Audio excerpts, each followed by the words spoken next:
Magandang araw po sa inyo at welcome back dito sa ating panibagong video.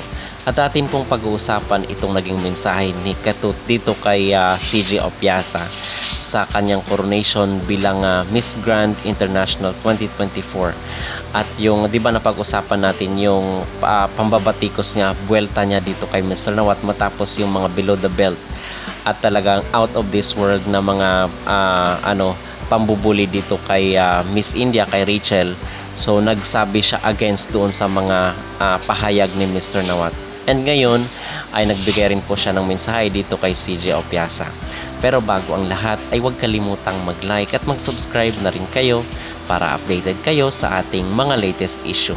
Pinost po ni Ketut Primata Julia Street ang kanyang naging opinion dito sa crowning moment ni CJ Opiasa na kung saan ay tinake over nito ang Miss Grand International 2024.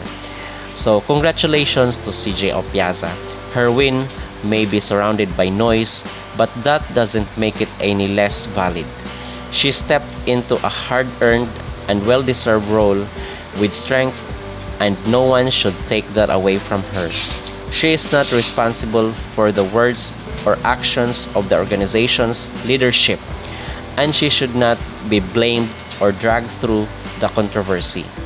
She doesn't owe anyone an explanation for accepting the crown. She earned it.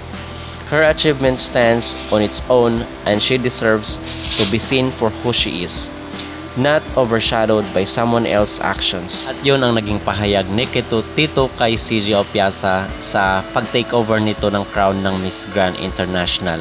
So ang maging reaction ko dito mga kapolitika, okay naman ito na nagbibigay siya ng kanyang mga opinion at ng kanyang mga personal na pananaw dito sa pag-takeover ni CJ ng crown sa Miss Grand. Pero ang maging disadvantage lang ito ay kung baka mag-alburuto na naman si Nawat, kasi for sure itong comment niya dito kay Nawat na kung saan ay hindi niya nagustuhan yung pamamahiya ni Nawat kay Rachel Gupta ay nabasa na ito ni Nawat dito sa social media, dahil alam naman natin kung gaano ka-active, to the point na talagang binabasa ni Nawat yung every comment ng mga netizen sa kanya. Okay? So alam niya nga na ang comment ng mga Pinoy dati, 'di ba, sa kanya ay talagang hindi pabor yung cooking show daw sa Miss Grand. So alam na alam ni Nawat. So for sure itong sinabi ni Ketut sa kanya na kung saan ay hindi daw dapat itolerate itong mga ginagawa ni Nawat ay for sure nabasa niya na dito sa social media. So abangan natin, kasi si Nawat alam naman natin yung kanyang ugali na kung saan ay kayang-kaya niya makipagbardagulan dito sa social media. At baka ma-real talk rin siya ni Nawat. Okay?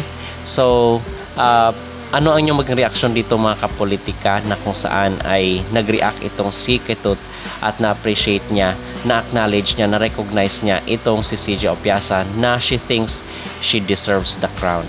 Mag-comment down below at huwag kalimutang mag-like at mag-subscribe na rin kayo para updated kayo sa ating mga latest issue.